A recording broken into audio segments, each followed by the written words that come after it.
This is the first stage booster of Nike Zeus, being prepared for a test firing at White Sands Missile Range.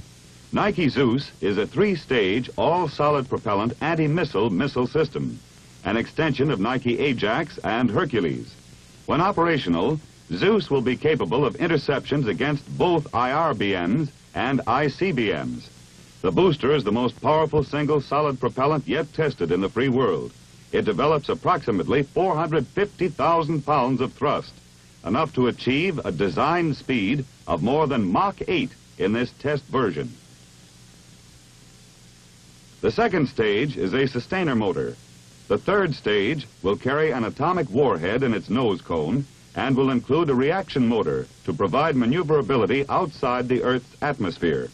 The total thrust of both first and second stages is enough to push Nike Zeus to altitudes up to 500,000 feet and ranges out to 75 nautical miles.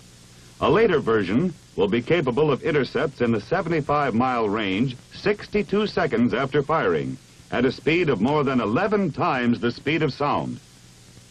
In the initial phases of the Zeus testing at White Sands, only the first and second stage motors will be used for intercepts against simulated targets and short-range missiles at altitudes up to 130,000 feet. The development program is under the technical supervision of the Army Rocket and Guided Missile Agency.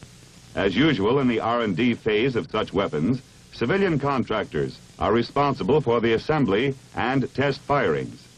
Nike Zeus has an overall length of 43 feet, gross weight over 10 tons.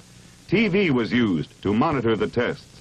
In this test, the missile was placed in a preset position and fired unguided, since the initial tests are concerned only with propulsion system and nose cone. The acquisition radar will be a highly important component in operation. Together with target tracking radars and missile defense centers, it will give tracking information of a high order of accuracy to guide Zeus through all phases of trajectory. When operational, Zeus will have an expected system accuracy of 99% within 550 feet of target. About 4 seconds after firing, the booster separates and the sustainer motor ignites.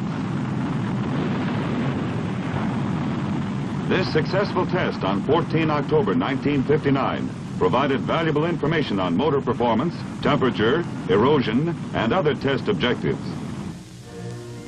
The firing was also covered with high-speed cameras. Nike Zeus development is now well underway. The program will culminate in actual firings against IRBMs and ICBMs at Kwajalein Island, beginning in the middle of 1962.